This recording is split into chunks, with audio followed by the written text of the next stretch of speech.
Imagine this. You are standing in front of a room full of people. All eyes are on you. You have 10 minutes to present your idea. If it goes well, you could get the promotion, win the client, or impress the investor. But the moment you open your mouth, your voice shakes, your mind goes blank, and you watch as people in the audience start checking their phones. Why does this happen? You know your topic. You prepared the slides. But when it is time to speak, everything falls apart. The problem is not your knowledge. The problem is that nobody ever taught you how to give a presentation in English. They taught you grammar. They taught you vocabulary. But they never taught you how to stand in front of people and make them care about what you are saying. Today, that changes. I am going to give you a complete system for giving presentations in English. A system that works whether you are presenting to 5 people or 500. A system that will make your audience lean in, listen, and remember what you say. You will learn how to start strong, how to structure your ideas clearly, how to use simple language powerfully, and how to end in a way that moves people to action. Let us begin. The first and most important rule of presentations is this: your opening is everything. Research in communication shows that audiences decide within the first 30 seconds whether they will pay attention or tune out. If you start with, "Good morning, my name is, and today I will talk about," you have already lost them. That opening is boring. It is predictable. And it tells the audience that your presentation will be just like every other one they have sat through. So how do great presenters open? They open with a hook, something that grabs attention immediately. There are 4 types of hooks that work brilliantly in English presentations. Let me teach you each one. Hook number 1, the surprising fact. Start with a statistic or fact that makes people think. For example, did you know that the average person speaks about 7,000 words every day, but only 10% of those words are remembered by listeners? That makes people curious. They want to hear more. Hook number 2, the powerful question. Ask something that connects directly to your audience's life. For example, how many of you have ever sat through a presentation and forgotten everything within an hour? Most hands will go up. Now they are engaged. Hook number 3, the short story. Human brains are wired for stories. Start with a personal experience that relates to your topic. For example, 3 years ago, I almost lost my biggest client because I made one mistake in a presentation. That mistake taught me something I want to share with you today. Hook number 4, the bold statement. Say something unexpected. For example, everything you have been told about giving presentations is wrong. That shocks people and makes them want to know more. Now, let us practice opening a presentation. I will give you a topic, and I want you to speak an opening using one of the 4 hooks. The topic is improving teamwork in your company. Choose a hook and speak now. Good. If you struggled, here is an example for each hook to help you. Surprising fact. Research shows that teams with strong communication are 40% more productive than teams without it. Powerful question. How many of you have worked on a team where poor communication caused delays or mistakes? Short story. Last year, I was on a project team that failed. Not because we lacked skills, but because we never learned to talk to each other openly. Bold statement. The biggest enemy of teamwork is not conflict. It is silence. See how each hook immediately creates curiosity? Pick the one that feels most natural to you and use it in your next presentation. Now, once you have hooked your audience, you need to structure your presentation clearly. The biggest mistake presenters make is rambling. They move from one idea to another without clear signposts. The audience gets lost, and a lost audience stops listening. The solution is a simple structure called the rule of 3. 3 is the magic number in presentations. The human brain remembers things best in groups of 3. Think about famous phrases: life, liberty, and the pursuit of happiness. Stop, look, and listen. Mind, body, and spirit. Use this power in your presentations. Structure your main content into 3 clear points. 3 sections, 3 ideas, 3 steps. When you begin, tell your audience what those 3 points will be. This gives them a map. They know where you are going, so they can follow easily. For example, after your hook, say, "Today, I will share 3 strategies to improve our teamwork. First, how to communicate openly. Second, how to resolve conflicts quickly. Third, how to celebrate successes together." Now your audience knows exactly what to expect. Let us practice the rule of 3. I want you to think of any topic you might present on. It could be a project update, a business idea, or a training session. Now, speak out loud the 3 main points you would cover. Go ahead. Good. That simple structure gives you clarity and gives your audience a roadmap. Now, let us talk about the language you use in presentations. Many learners worry that their English is not advanced enough. They think they need big words and complex sentences to sound professional. This is completely wrong. The best presenters use simple, powerful language. Why? Because simple language is clear. Simple language is memorable. And simple language is easier for you to deliver confidently. Think about some of the most famous presentations in history. Steve Jobs introducing the iPhone did not use complicated technical language. He said, "It is very thin. It is beautiful. It works like magic." Short sentences, simple words, huge impact. Martin Luther King did not say, "I have a comprehensive strategic plan for racial equality." He said, "I have a dream." 4 words that changed history. So, when you prepare your presentation, choose simple words. Use short sentences, 1 idea per sentence. This will make you sound more confident and make your message more powerful. Here is a transformation for you. Complicated version. I would like to propose that we implement a new customer relationship management system that will optimize our workflow and enhance our operational efficiency. Simple version. I suggest we get a new customer system. It will save us time. It will make our work easier. Which one sounds stronger? The simple one, because it sounds like a real person talking, not a robot reading a manual. Practice with me now. I will say a complicated sentence, and you restate it in simple words. Ready?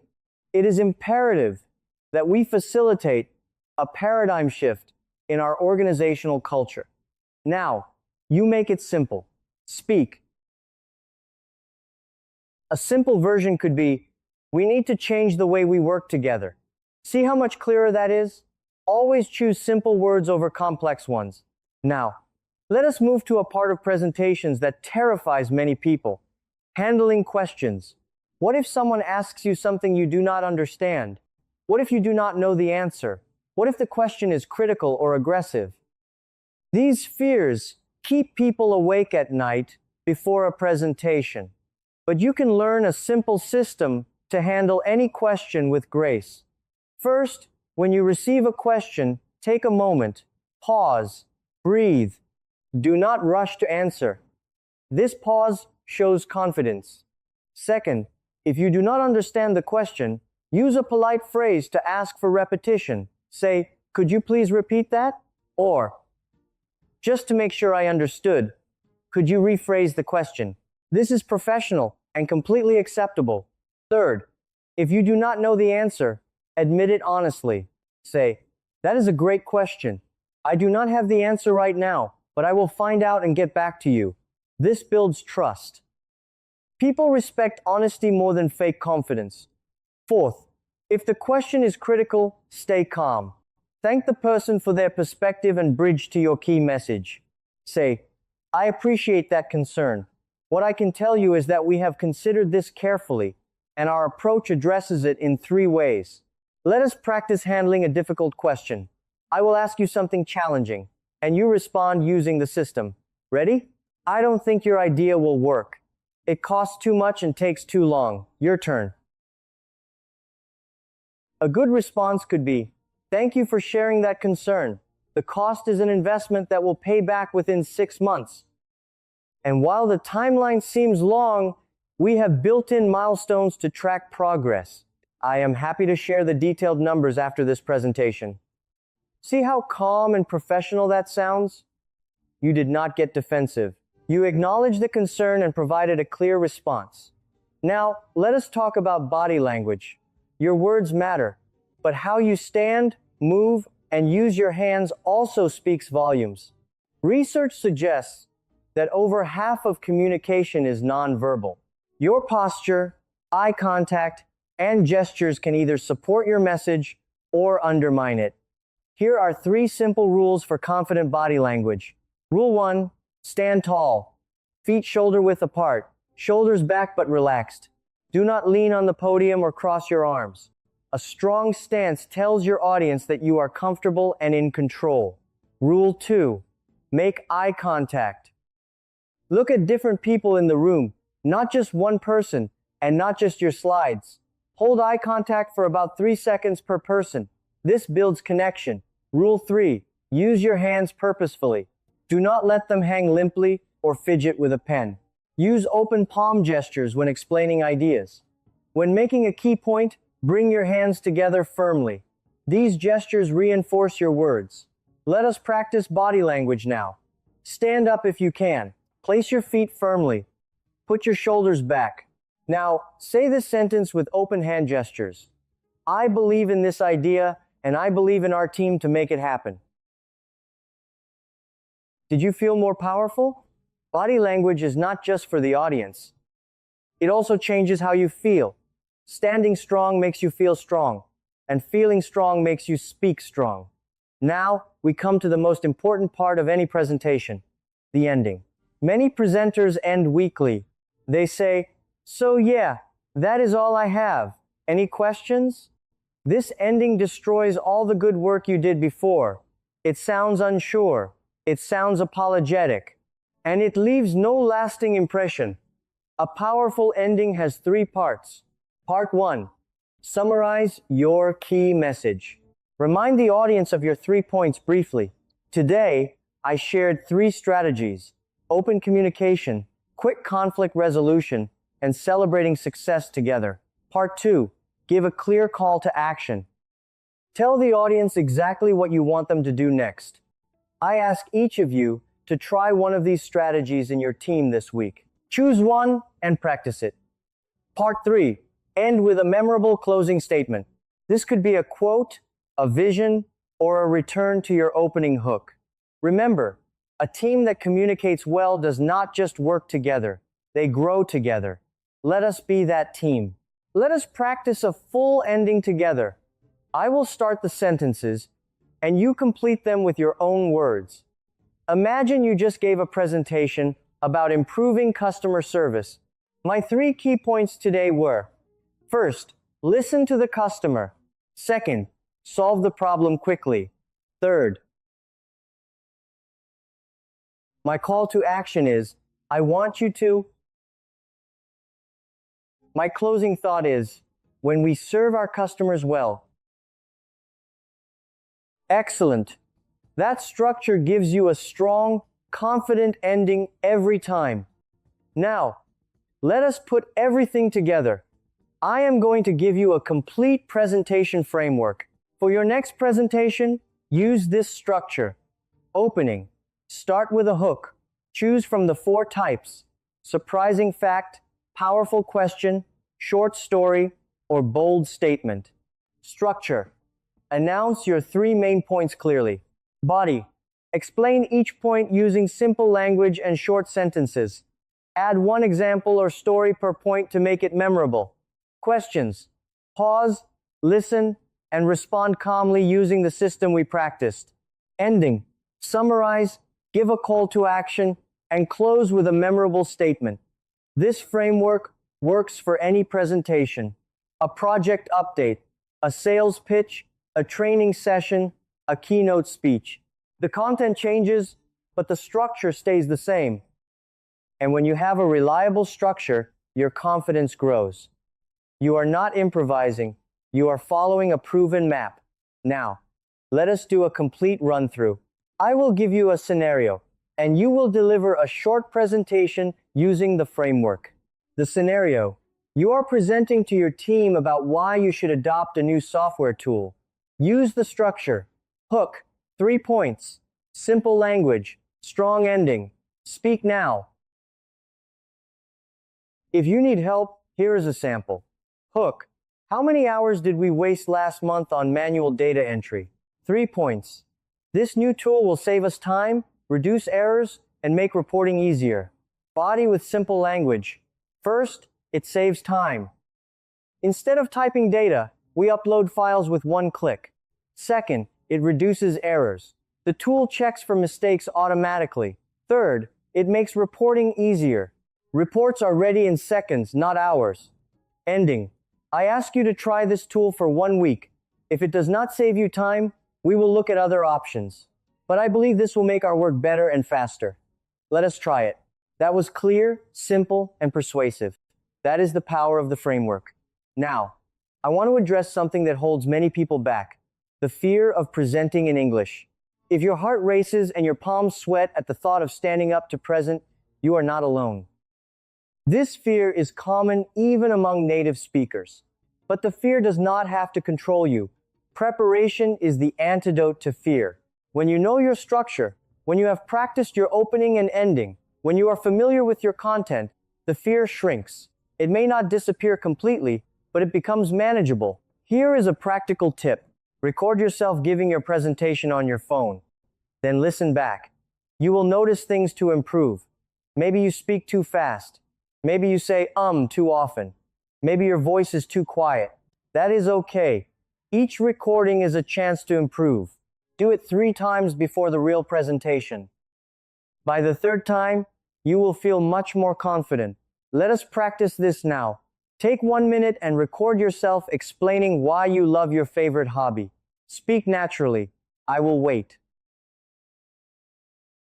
Done? Now listen to that recording. Notice one thing you did well and one thing you want to improve. Do not judge yourself harshly. This is practice. Even the greatest speakers practice constantly. Now we have come to the end of our lesson. Let us review the complete presentation system. 1. Open with a hook. Surprising fact, powerful question, short story, or bold statement. 2. Structure with the rule of 3. 3 clear points. 3. Use simple language and short sentences. 1 idea per sentence. 4. Handle questions with calmness. Pause, listen, and respond clearly. 5. Stand with confident body language, tall stance, eye contact, purposeful gestures. 6. End with power. Summarize, call to action, memorable close. This system is your new toolkit. Use it for every presentation. It will make you more confident, more clear, and more memorable. Your challenge for this week: prepare a 2-minute presentation on any topic. Use the full system. Hook, 3 points, simple language, strong ending. Record it. Watch it, improve it. Then deliver it to a friend, a colleague, or even just to your mirror. The practice is what builds confidence. What topic will you present on? Write it in the comments below. Tell me your topic and which hook you plan to use. I read every single comment and I will cheer you on. If this video helped you, share it with someone who is nervous about an upcoming presentation. Together we can become speakers that people actually want to listen to. Thank you for watching, thank you for practicing, and remember, you have something worth saying. The world just needs to hear it. Keep presenting, keep improving, and I will see you in the next lesson.